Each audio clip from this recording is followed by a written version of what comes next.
I'm Raymond Taylor, and I'm going to show you how to create a freedom-based online coaching business from scratch. So you want to build a sales funnel that makes you rich. First of all, you need to know what a funnel is. Very simply, a funnel is a way of navigating a customer through the sales cycle from a cold lead, someone who doesn't know you, all the way into a paying customer. So the three stages are awareness, consideration, and conversion.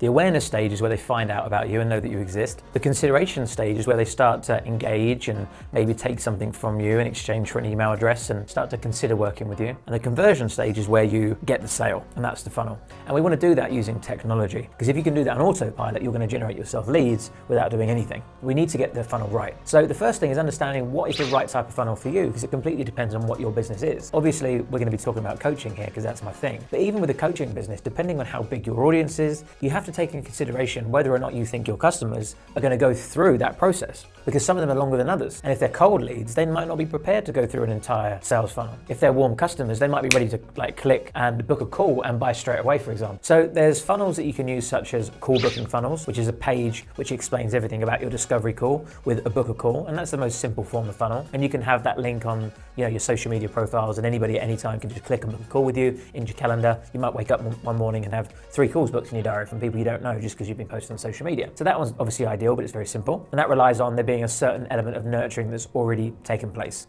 which is why I mentioned social media. On social media, you're sharing content, building a relationship, you're nurturing those people, which then links them through to your page where they can then click and book that call. There is competition funnels where you can run competitions for people and they enter their email address and some people win something and everybody else gets a load of emails about what you have to offer. There are quiz funnels where people can do quizzes and get certain answers. For example, you might want to do a how high is your confidence quiz if you're a confidence coach. They put the name and email address in, and at the end of that quiz, they get the answer at a certain scale, and then you offer them the opportunity to maybe book a call. There's webinar funnels, which is an opportunity for you to do a sales presentation, which articulates your sales offer, but also adds value, builds relationship, and all that sort of thing. I recommend doing research because obviously I want to keep these videos short, and seeing about the array of funnels that's available out there so that you can decide which one you think would work best for the type of audience that you have. To be honest, the funnels I would recommend are simple funnels with as least points of attrition as possible. I'll explain what that means in a minute, but as effective as possible. And when I say least points of attrition, what I mean is as little amount of steps as possible.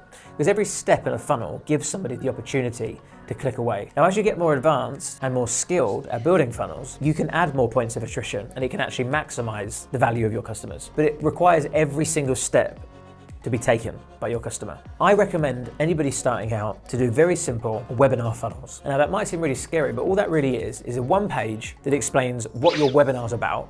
And you don't have to call it a webinar, you can call it a masterclass or a free training. So a nice big headline that says how to build your confidence even if you feel like you have the most least confidence in the world. And then you write the bullet points of the things they'll learn, a little bit about you, and a name and an email address. Once they put their name and email address in, a few things happen. One, it sends them emails. You can set it up so they automatically start getting emails from you then. They enter into your email list, and then that's another form of marketing. But they also get redirected to your masterclass. Now, if you do a pre-recorded masterclass, you can also do them live, and you could have a Zoom link there at a certain date, at a certain time. But I recommend you do a pre-recorded masterclass because you do it once, you do it well, and then you leave it there and you never have to worry about it again. And all that is a video on a page. So please don't get overcomplicate things and get all worried that you're gonna have to create this crazy webinar. All it is a video on a page. Now there is a specific psychology to make webinars good, but I always recommend people take imperfect action. Even if it's you rambling on, talking about something vaguely valuable with an offer at the end, and someone watches it, some of those people are gonna buy because you're sending so many people to it. If you're doing individual sales calls, you might have to do just 20 sales calls before you get a sale. Even if you're getting 1 out of 100 in your webinar, which is obviously a lot worse in terms of conversion rate, you're still getting a sale for doing nothing. And you can drive copious amounts of traffic to this webinar. And then at the end of the webinar, there's a button that clicks through to your exact offer. And that offer could be whatever you like. So that's my recommendation, a simple funnel that's effective with as least points of attrition as possible. That one is registration page, put your name and email in, webinar in progress, webinar page, sales page, your offer, and then an order form, literally put in your details, pay. Another thing is to put high value things at the beginning of your funnel. Now these are called lead magnets. These are designed to give a bit of bait out on the end of a hook. Something that people go, oh, that looks good, I might take that. And in exchange for that, they add their email address in. So it's a little bit like what I was talking about earlier with the webinar. A webinar is still actually something of value because it's a free training. So they're like, free training, I'll put my name and email into this. But of course, then we get sold to. But you might want to offer something else for free. You might want to offer a 3-part free video series. The purpose of this is for two reasons. One, to give someone something for free, to encourage them to enter your ecosystem and give you their email address and start to explore what you have to offer, but also develop a relationship with somebody, nurture them, show them what you're all about, and show them you're actually good at what you do, to the point where they're thinking, that was really good. I now want more of this. You could offer an ebook. You could offer a challenge, might be a 5 a.m. challenge that I did before. It might be a journaling challenge or an affirmations challenge, or anything that's going to engage your audience and give them something for free up front to encourage them to come and enter your ecosystem. A really, really important thing in your funnel is no matter how good your funnel is, no matter who's built it, you still need to have a good offer. Because if you've got the perfect lead magnet, which encourages someone to come and enter your ecosystem, if you've got the perfect sequential set of steps that people flow through and they're really engaged and they're really liking what they're seeing, they're really resonating with your energy and your vibe, and then they look at it and they're like, doesn't sound very good, just not going to buy it. So we have to create what's called an irresistible offer. And you can do this in a few ways. One is to package out your offer with various different components that make it feel more like an immersive experience as opposed to just one item that they're purchasing. So don't just sell coaching. Sell coaching with WhatsApp support, additional self-study training videos, and a goal sheet tracker planner. And think about all these resources that you can add in that don't cost you much money that are going to add to that experience. You might decide to add in a full one-day immersive one-to-one experience with somebody, or you might decide to add them into a group mastermind with your other clients. So they're called bonuses. So you have your offer and then your bonus, and you create a package through that. But also on that page, make sure you highlight all the benefits, and all the reasons why they should buy it, and all the reasons why, if they don't buy it, they're going to be in a tough situation. That sales page with their offer on there needs to be compelling, it needs to persuade them to buy. Because if they get that whole way through and go, it's not for me, it's a complete waste of time. We need them to go, I like what I see on this page, and I'm going to be really frustrated if I miss out on this. So another way of creating this irresistible offer through scarcity. So you can create scarcity in a number of ways. One is by putting a timeline on there, so how many days they've got until the offer expires. One is by putting an amount of spaces on there, so there's only X amount of spaces, and you can even update that in real time on the page and say only 6 spaces left, only 4 spaces left. Get people thinking, oh my God, I'm going to miss out. I don't know if you've ever been on a flight website or a hotel website and it says 1 room left, 3 people are looking at this page right now, and you're like, oh my God, I've got to buy this quickly. That's what they're doing there, they're creating scarcity. Another way is offering a special price, and you don't necessarily need to offer a substantial discount.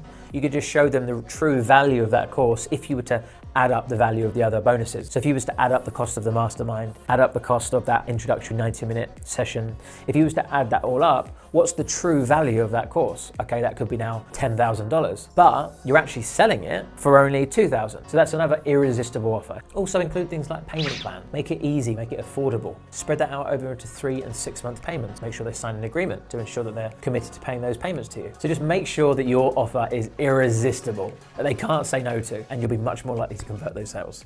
And the last thing I want to share with you is a bit of manual intervention. Now, I'd love to tell you that automated funnel is completely on autopilot, where Facebook ads run to your opt-in page, run to your webinar, they click the sales page, and then they buy, and then they give you the money, and then they buy this course that's been pre-recorded, and you get the money, and they go through that whole process, and you never speak to any of them, and you live happily ever after. Unfortunately, not quite as easy as that. Sometimes it does work like that, and after a few years you may get it to that point, but in the earlier years, I would really recommend you add what I call manual intervention, putting in points of that funnel where people can talk to you. So add in buttons on various stages that say, have a question, unsure about something, speak to our customer service team, and add that into a WhatsApp link or an email address. You could also have, at the end of the process, book a call to buy. So there's an opportunity for them to answer their questions, have everything reassured to them, have their objections handled, make sure it's right for them, and just feel a little bit more comfortable about the process. So by adding things like contact me, a call booker, rather than straight to get their credit card out and pay, and also just knowing the people that are going through those processes, you can see the email addresses. Someone might even message you and tell you they've watched your web class. Following up with these people and having conversations, all of these opportunities are everywhere. There's thousands of them, but we need to make sure that we get them over the line. And just getting a few of them over the line is going to make a lot of money. But just leaving them in that funnel, in that ecosystem, to get lost, confused, and there'll be questions along the way that stop their decision-making process and make them click the X, go off, and never speak to you or entertain you again, happens frequently. So add manual intervention, think about the right funnel for you, apply everything I've said today, and hopefully that should be a good starting point of creating a funnel that will make you rich. As Russell Brunson says, the owner of Clickfunnels, you're only one funnel away. I mean, what he means by that is you're one funnel away from becoming rich. If you get one funnel that works and every stage of that process works, then you can make millions and millions of dollars, sometimes overnight. But you've got to put the work in. And one last point, one bonus point, is you've got to optimize, test, tweak, refine. You might look at your webinar and realize that 75 people are dropping off the webinar in the first few minutes. And you can see these analytics on software that you've hosted your video on. So you can go in and say, wow, all of the people dropped off at this point. What did I say then? Go back to the webinar at that exact point and go, oh my God, yeah, that's a good point. I can see how that scared people and put people off. I'll take that out. Or you might find that not many people are registering for your webinar in the first place. Your opt-in rate, which is the rate of people that land on the page versus the people that register, is very low. Why is that? Then you look at the page and think, maybe this picture isn't right. Or maybe I haven't done a good job of putting the right selling points. Or maybe I've added a video and it's overwhelmed people and confused people, so maybe I'll take that video off. So there's so many things we can optimize and become data-led in making decisions to be able to make that funnel a success, even if it doesn't start off as a success. So you're only one funnel away from becoming rich. And I hope this was a good foundation, because there's lots to learn of getting started with building your own funnels. Good luck. I'm Raymond Taylor, and I'm going to show you how to create a freedom-based online coaching business from scratch.